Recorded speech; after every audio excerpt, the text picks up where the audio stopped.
Hello বন্ধুরা, আপনাদের উচ্চ মাধ্যমিক পাস শিক্ষাগত যোগ্যতায় চাকরি খুঁজছেন? তাহলে আজকের এই ভিডিওটি প্রথম থেকে শেষ পর্যন্ত দেখতে থাকুন। জেলা সমন্বয়কারী বিভাগে এই কর্মী নিয়োগের একটা নতুন চাকরির বিজ্ঞপ্তি প্রকাশিত হলো, যেখানে কিন্তু বলে রাখছি মেল ফিমেল সকলে কিন্তু আবেদন করে নিতে পারবেন। আর আবেদনটি করা যাবে 32। তো চলো একে করে সেই রিক্রুটমেন্টের নোটিশটি আমি আপনাদের দেখিয়ে দিচ্ছি। যদি আপনাকে রিক্রুটমেন্টের নোটিশটি ডাউনলোড করতে হয়, গভর্নমেন্ট অফ ওয়েস্ট বেঙ্গলের যে অফিসিয়ালি সাইট রয়েছে সেই সাইটে কিন্তু আপনাদের ভিজিট করতে হবে। সেখান থেকে 3 ডট লাইনে গেলে আপনার রিক্রুটমেন্ট সেকশন বলে একটি অপশন পেয়ে যাবেন, সেখান থেকে নোটিশটি ডাউনলোড করতে পারেন। অথবা চাইলে টেলিগ্রাম গ্রুপ থেকেও কিন্তু সরাসরি রিক্রুটমেন্টের নোটিশটি আপনারা ডাউনলোড করতে পারবেন। যারা বিশেষ করে উচ্চ মাধ্যমিক পাস শিক্ষাগত যোগ্যতায় একটি গ্রুপ সি লেভেলে চাকরি খুঁজছেন, যেটা কিন্তু জেলা সমন্বয়কারী বিভাগে আপনারা বিশেষ করে এই কাজটি পেয়ে যাচ্ছেন, যেটা কিন্তু ডিস্ট্রিক্ট ম্যাজিস্ট্রেটে এই কাজটি পাবেন। খুবই গুরুত্বপূর্ণ চাকরি বিজ্ঞপ্তি এই মুহূর্তে প্রকাশিত হলো মেল ফিমেল সকলের জন্য। তো চলো একে করে আমি আপনাদের দেখিয়ে দিচ্ছি। আপনারা যদি এখনও পর্যন্ত এই কে বাংলা চ্যানেলটিকে সাবস্ক্রাইব করেনি, অবশ্যই এই চ্যানেলটিকে সাবস্ক্রাইব করে দিয়ে আপনার জেলার নাম ভিডিওটির নিচে কমেন্ট সেকশনে কমেন্ট করবেন। এতে করে আপনার জেলা যে কোনো রকম রিক্রুটমেন্টের বিজ্ঞপ্তি প্রকাশিত হলে আমি কিন্তু আপনাদের ভিডিওর মাধ্যমে তা জানিয়ে দেবো। কারণ কি, এই যে চাকরির বিজ্ঞপ্তি আজকে নিয়ে এসেছি, এটা কিন্তু আপনারা অনেকে কমেন্ট করেছিলেন আপনাদের জেলার নাম, সে অনুযায়ী কিন্তু ইতিমধ্যে দেখুন প্রকাশিত হয়ে গেল। তো চলো গুরুত্বপূর্ণ সেই চাকরির বিজ্ঞপ্তি আমি আপনাদের এক এক করে দেখিয়ে দিই। আবেদনটির লাস্ট ডেট কী রয়েছে? আবেদনটির লাস্ট ডেট রয়েছে 31/1/2025 বিকেল 5টা পর্যন্ত। তো 31/1/2025 তারিখের আগেই আপনারা কিন্তু ফর্মটি জমা করবার চেষ্টা করবেন। কোন প্রসেসে ফর্মটি জমা করতে হবে এই সমস্ত রকম একে করে দেখিয়ে দিচ্ছি, স্কিপ না করে পুরো ভিডিওটি দেখতে থাকুন। আর আপনারা এই যে 5টা বলা রয়েছে, তো 5টার দিকে গেলে কিন্তু অফিস প্রায় বন্ধ হয়ে যায়, তো সেই টাইমও যাবেন না। যেটা অফিসিয়ালি টাইম 10টাতে না গিয়ে 11টা থেকে আপনারা কিন্তু চাইলে 3টের মধ্যে ফর্মটি জমা করতে পারেন। এই টাইমে গেলে আপনারা কিন্তু 100% ফর্মটি জমা করতেই পারবেন। আর অবশ্যই যেটার সময় সেটা হচ্ছে সোম থেকে শুক্রবার, যেটা অফিসিয়ালি টাইম, সেই টাইমেই শুধুমাত্র আপনারা এই ফর্মটি জমা করতে যাবেন। দেখুন, জেলা সমন্বয়কারী বিভাগে কাজটি যদি আপনারা কেউ করতে চান, আপনাদের এই ফর্মটিকে ফিল আপ করতে হবে। এই ফর্মটি ফিল আপ করার জন্য আপনারা দেখতে পাচ্ছেন সবার প্রথমে ডান সাইডে রয়েছে ফিক্স পাসপোর্ট সাইজের ফটো, কিন্তু আপনাদের আঠা দিয়ে বসাতে বলা হয়েছে। এরপরে এখানে আপনারা নেম দেখতে পাচ্ছেন। এরপরে আপনার যে নেমটি রয়েছে সেটি কিন্তু, যেহেতু এখানে উচ্চ মাধ্যমিক পাস শিক্ষাগত যোগ্যতায় নিয়োগটি করতে চলেছে, মাধ্যমিকের অ্যাডমিট কার্ড আপনার কাছে অবশ্যই রয়েছে। সেই মাধ্যমিক পাসের অ্যাডমিট কার্ড দেখে দেখে আপনার নাম, আপনার ফাদার্স নেম, বিবাহিত মহিলাদের ক্ষেত্রে বিশেষ করে স্বামীর নাম কিন্তু বসাতে পারেন। পার্মানেন্ট অ্যাড্রেসে এখানে কী বলছে, উইথ ভোটার নইলে আধার কার্ড অবশ্যই কিন্তু এখানে অ্যাটাচ করতে হবে। যে অ্যাড্রেসটি দেখে দেখে এখানে আপনার অ্যাড্রেসটি ফিল করবেন, সেই ডকুমেন্টসটি অবশ্যই এখানে সেলফ অ্যাটাস্টেড করে দিতে হবে। তার সঙ্গে বলে দেবো যে কোন কোন ডকুমেন্টসগুলি অ্যাটাচ করবেন। অযথা ফর্ম কিন্তু এর সঙ্গে অ্যাটাচ করবেন না, ঠিক আছে? তো পার্মানেন্ট অ্যাড্রেস যেটা আপনাদের দিতে হবে, সবার প্রথমে দিয়ে দেবেন ভিলেজ, VILL, যেটা শর্ট ফর্মে হয়ে থাকে। এরপরে দিলেন পোস্ট অফিস, এরপরে দিতে হবে পুলিশ স্টেশন, এরপরে আপনাদের দিতে হবে ডিস্ট্রিক্ট, এরপরে আপনার সর্বশেষে যেটা দেবেন সেটা হচ্ছে পিনকোড নাম্বার, ঠিক আছে? এই কয়েকটি কথা কিন্তু এখানে খুব সুন্দরভাবে অ্যাড্রেসটি আপনারা লিখবেন। এরপরে টেলিফোন নাম্বার, আপনার যে মোবাইল নাম্বারটি রয়েছে সেই মোবাইল নাম্বারটি বসিয়ে দেবেন। এরপরে দেখতে পাচ্ছেন ইমেল আইডি। এই দুটো পয়েন্ট খুবই গুরুত্বপূর্ণ, প্রত্যেকটি ভিডিওতে বলে থাকি, যেগুলো বিশেষ করে অফলাইনে ফরম্যাট। এই টেলিফোন নাম্বার মোবাইল নাম্বার এবং কি এর সঙ্গে ইমেল আইডি, এই দুটোর মাধ্যমে কিন্তু পরবর্তীতে আপনাদের কন্ট্যাক্ট করে নেওয়া হয় যে আপনার ইন্টারভিউ কত তারিখে রয়েছে। এবার মাধ্যমিকের অ্যাডমিট কার্ড অনুযায়ী ডেট অফ বার্থ যেটা দেখতে পাচ্ছেন, সবার প্রথমে ডেট, এরপরে মান্থ, এরপরে ইয়ারটি বসিয়ে দিলেন। এবার বলা হয়েছে 1 জানুয়ারি 2025 অনুযায়ী টোটাল বয়স কত সেটা কিন্তু এখানে বসাতে বলা হয়েছে, ঠিক আছে? এখানে আপনারা বসিয়ে দিলেন। এডুকেশনাল কোয়ালিফিকেশন হায়ার সেকেন্ডারি, আমি আপনাদের ভিডিও শুরুতে বলেছিলাম যে উচ্চ মাধ্যমিক পাস শিক্ষাগত যোগ্যতায় নিয়োগটি করতে চলেছে, অবশ্যই সেটাও কিন্তু এখানে বলা হয়েছে যে অ্যাটাচ করে দিতে হবে। এখানে যে কোয়ালিফিকেশন দেখে দেখে আপনারা ফিল করবেন, সেই সকল কোয়ালিফিকেশন অবশ্যই অ্যাটাচ করবেন। বলেছিলাম ভিডিওর শুরুতে যে উচ্চ মাধ্যমিক পাস শিক্ষাগত যোগ্যতায়, সেক্ষেত্রে সবার প্রথমে আপনারা মাধ্যমিক পাসও দেখাতে পারেন। MP কত সালে পাস করেছেন, ইয়ার অফ পাসিং মাধ্যমিক কত সালে পাস করেছেন সেটা দিলেন। Name of the board council, university কোন বোর্ডের আন্ডারে মাধ্যমিক পাসটি করেছেন সেটা দিলেন। কী কী সাবজেক্ট ছিল মাধ্যমিকে সেটা দিলেন। মার্ক অফ পার্সেন্টেজ এখানে দেখতে পাচ্ছেন, কত পার্সেন্টেজ নাম্বার নিয়ে আপনি পাস করেছেন, এর সঙ্গে কোন ডিভিশন নিয়ে পাস করেছেন, ABC, যে ডিভিশন নিয়ে পাস করে থাকুন না কেন সেটা বসিয়ে দিলেন। এরপরে আপনারা সরাসরি যেহেতু উচ্চ মাধ্যমিক পাস, আর কোনো কিছু না দিয়ে এখানে HS ইয়ার অফ পাসিং কত সালে পাস করেছেন, কোন বোর্ডের আন্ডারে করেছেন, যদি স্কুল বোর্ডের আন্ডারে করে থাকেন রাজ্য সরকারের সেটা হচ্ছে WBCHSC, যেটা শর্ট ফর্ম হয়ে থাকে ওয়েস্ট বেঙ্গল কাউন্সিল অফ হায়ার সেকেন্ডারি এডুকেশন, সেটা বসিয়ে দিলেন।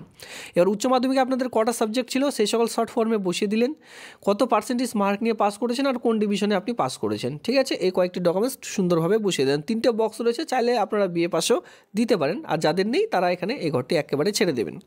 চলে আসবে এক্সপিরিয়েন্স, যাদের এক্সপিরিয়েন্স রয়েছে তারা কিন্তু এই ঘরটি ফিল আপ করবেন উইথ, কিন্তু দেখুন ইফ এনি যদি থাকে তারপরে দেবেন, উইথ প্রুফ অনুযায়ী কিন্তু অবশ্যই প্রুফটি অ্যাটাচ করতে হবে। যাদের নেই তারা কিন্তু এখানে দেবেন না। আর ওই ঘরটি ফিল আপ করলে এখানে কিন্তু অর্গানাইজেশনের যে নেম সেটা অবশ্যই এখানে দিতে হবে।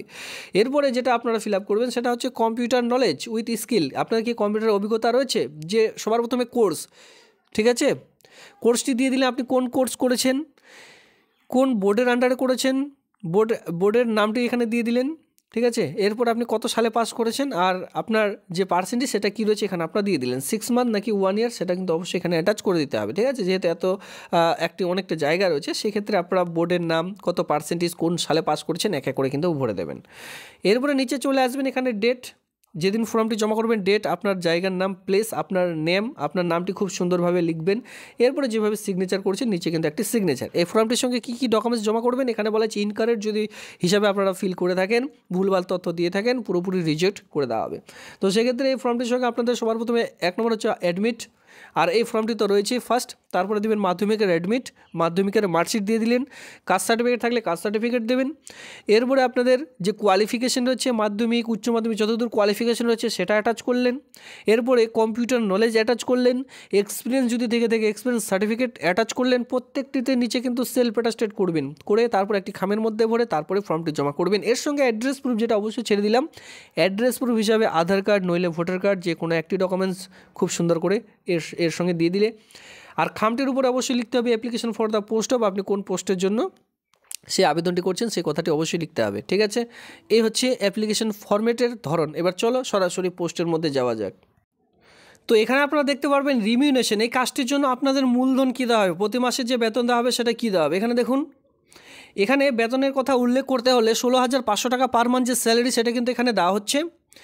এখানে আপনারা দেখতেই পাচ্ছেন যে 16,500 টাকা প্রতি মাস কিন্তু এখানে আপনাদের দেওয়া হবে। আর এই কাজটি কিন্তু পিওরলি কন্ট্রাকচুয়াল ভিত্তিক, বলে রাখছি কোনো রকম পার্মানেন্ট জব নয়, এটি কিন্তু কন্ট্রাকচুয়াল ভিত্তিক একটি চাকরির বিজ্ঞপ্তি। চলে আসবে এলিজিবিলিটি ক্রাইটেরিয়াতে, এখানে আপনারা দেখতে পাচ্ছেন। তো এলিজিবিলিটি ক্রাইটেরিয়াতে দেখতে গেলে মিনিমাম আপনাদের যে বয়সটি প্রয়োজন পড়বে 32 ইয়ার্সের মধ্যে আপনাদের বয়স হতে হবে। যাদের বয়স 18, যাদের বয়স 20, যাদের বয়স 21+ তারাও এখানে আবেদন করতে পারবেন না। যাদের বয়স 32 থেকে শুরু তারা কিন্তু এখানে আবেদন করতে পারবেন। দেখুন এখানে বয়সের কথা উল্লেখ করা হয়েছে, শুধুমাত্র 32 ইয়ার্সের যদি আপনাদের বয়স হয়ে থাকে তাহলে আবেদন করতে পারবেন। ম্যাক্সিমাম যেটা বয়স চাওয়া হয়েছে 32 থেকে 64 বছরের মধ্যে আপনাদের যে বয়স সেটা কিন্তু চাওয়া হয়েছে। এবার বয়স যেটা ধরা হবে আপনাদের 1 জানুয়ারি 2025 থেকে আপনাদের যে বয়স সেটা কিন্তু ধরা হচ্ছে। এডুকেশনাল কোয়ালিফিকেশন কী লাগবে, এডুকেশনাল কোয়ালিফিকেশান দেখতে গেলে অবশ্যই আপনাদের যেটা প্রয়োজন মিনিমাম হায়ার সেকেন্ডারি পাস, উচ্চ মাধ্যমিক পাস শিক্ষাগত যোগ্যতা। এর সঙ্গে এখানে বিএ এমএ কোনো কিছু অ্যাড করতে বলেনি, জাস্ট বলেছে উচ্চ মাধ্যমিক। এর সঙ্গে যদি আপনারা কেউ দিতে চান বিএ পাস সেটাও দিতে পারেন, অসুবিধা নেই। Must be permanent residence of the applicant with ইনেক্টিভ